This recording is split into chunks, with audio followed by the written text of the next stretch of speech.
Good morning, students. Myself, Amit Kumar Dhiman, your English teacher. Now, today we are going to start class 9 English Behive Prose, chapter number 3rd, The Little Girl. Okay, this chapter is written by Catherine Mansfield. First of all, we have to know about the characters of this chapter. First one is Kezia.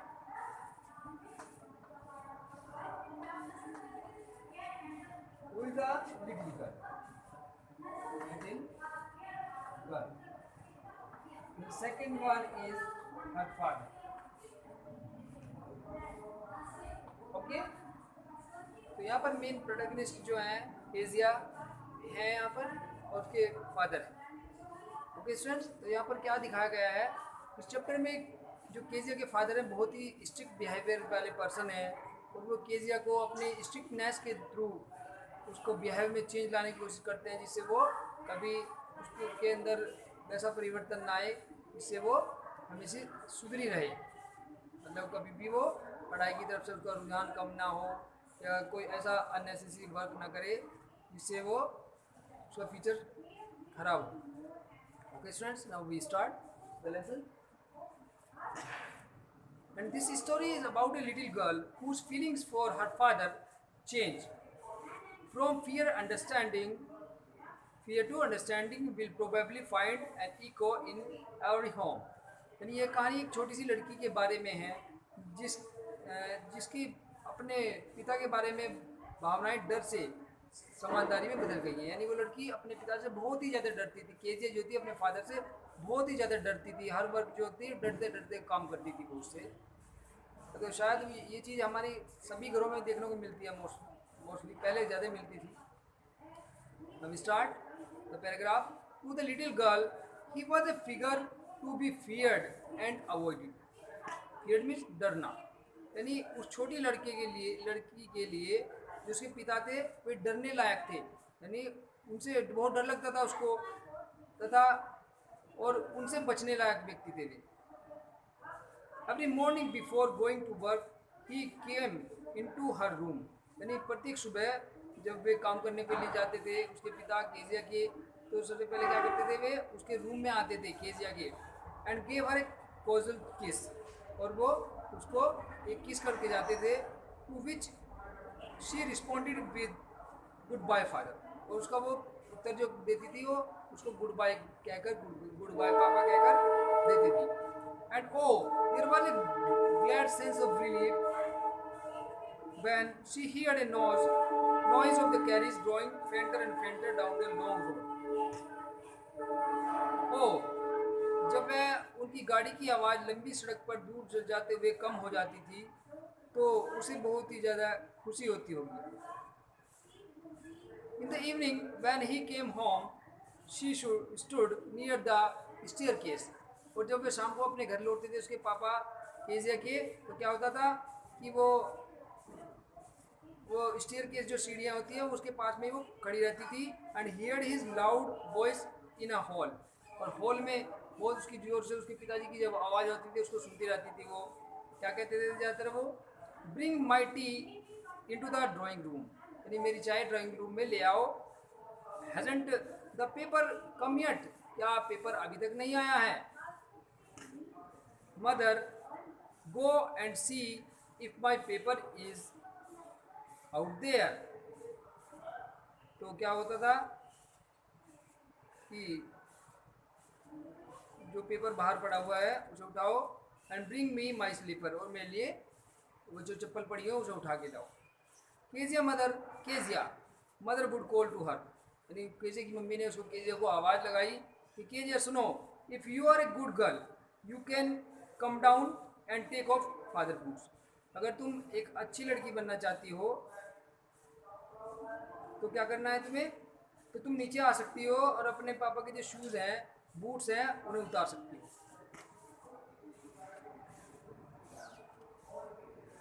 Okay, slowly the girl would slip down the stairs, वो लड़की जो धीरे धीरे और नीचे stair से नीचे उतरती थी। मोर slowly still across the hall and push upon the drawing room door, और मंद गति से, बहुत धीरे धीरे गति से लड़की सीढ़ी से नीचे उतरती थी, अधिक मंद गति से हॉल की दूसरी ओर जाती थी तथा ड्राइंग रूम के दरवाजे की वो खोलती थी।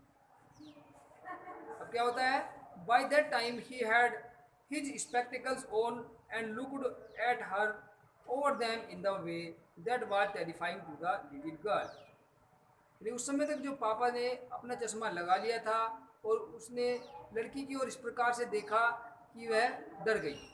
वो इस प्रकार से देखते थे, उसकी तरफ वो कीजिए होगी तो वो डर जाती थी। Well Kezia, hurry up and pull off these boots and take them outside. उसने कहा कीजिए, जल्दी करो, इन जूतों को उतार कर बाहर ले जाओ। Have you been a good girl today, क्या तुम आज अच्छी लड़की बनी रही, यानी आज तुमने अच्छा वर्क किया, कोई ऐसा काम तो नहीं किया जो गंदे बच्चे करते हैं। I did not know father, यानी वो हकला कर बोली कि मैं नहीं जानती पापा, यानी मुझे याद नहीं, मैंने कोई ऐसा गलत काम तो नहीं किया। यू डोंट नो, यानी तुम नहीं जानती। If you stutter like mother will have to take you to the doctor, यानी अगर तुम ऐसी इस प्रकार से ही रुक रुक कर बोलती रही, शटर में रुक रुक के बोलना, तो क्या होगा, तो तुम्हारी मम्मी जो है तुम्हें डॉक्टर के पास में लेके जाएंगी, जिससे तुम बहुत डरती हो। She never shattered with other people had quite given up it up, यानी जो केजिया थी अन्य लोगों के साथ बात करने में तो वो हकलाती नहीं थी, बस वो अपने पापा के सामने वो फियर करती थी, बहुत ही उसको डर लगता था, इसलिए वो हकलाने लगती थी बात करते हुए, ढंग से अपने पापा से वो बात अपनी शेयर नहीं कर पाती थी केजिया जो थी। Had quite given it up, और लगभग उसने वो आदत जो थी अब वो छोड़ सी दी थी। बट ओनली विद फादर, लेकिन अपने पिता के जो साथ, because then she was trying to so hard to say the words properly, पर वो क्या था, क्योंकि वह अपने शब्दों को सही ढंग से बोलने के लिए बहुत ही उसको प्रयास करना पड़ता था, बहुत ज़्यादा। व्हाट इज द मैटर, यानी क्या मामला है। What are you looking so wretched about, यानी तुम इतनी घबराई हुई क्यों दिखाई रही हो। Mother, I wish you taught this child not to appear on the brink of suicide, यानी केजे की माँ, उसके फादर कहते हैं कि मदर से मतलब है केजे की माता, मैं चाहता हूँ कि तुम इस बच्ची को सिखाओ, इस लड़की को सिखाओ कि वह इतनी मत डरे कि जिससे वो आत्महत्या करने के निकट भी पहुँच जाए। Here Kezia, carry my tea cup back to the table carefully, तो फिर उसके फादर कहते हैं केजिया, मेरी चाय का प्याला लेकर कप लेके आओ, सावधानी पूर्वक मेज के ऊपर वापस रख दो। ही वॉज सो बिग, यानी जो वो लड़की कह रही कि मेरे पापा बहुत ही ज़्यादा बिग थे, यानी शरीर में बहुत ही लंबे थे, तगड़े व्यक्ति थे। His hands and his neck specially his mouth when is yawn, और क्या होता था, उनके हाथ और उनकी गर्दन बहुत ही लंबी दिखाई देती थी, विशेषकर उनका जो मुंह, जब वे यान करते थे, नहीं जमाई लेती, यान मीन्स जमाई लेना। Thinking about him alone was like thinking about a gent, gent means कहते हैं बहुत ही बड़ा व्यक्ति, विशाल का दैत्य समान, यानी उनके बारे में सोचने का अर्थ है कि हम किसी दैत्य की, किसी विशाल काय प्राणी की, मनुष्य की बात कर रहे हैं या कल्पना कर रहे हैं। On Sunday afternoons, grandmother sent her down to the drawing room to have a nice talk with father and mother, यानी संडे की जो आफ्टरनून में दादी माँ लड़की को नीचे ड्राइंग रूम में भेजती थी ताकि वह अपने पापा और माँ से मीठी मीठी बातें कर सके। But the little girl always found mother reading, लेकिन जो लड़की थी वो हमेशा अपनी मम्मी को पढ़ते हुए पाती थी। And father stretch out on the sofa, और अपने पिता को उस सोफे पर लेटे हुए पाती थी। His handkerchief on his face, और उसके फादर का जो हैंडकरचीफ यानी रुमाल होता था, यानी ऐसे लेटते रहते थे वे अपने मुंह पर उसको रुमाल को ढककर।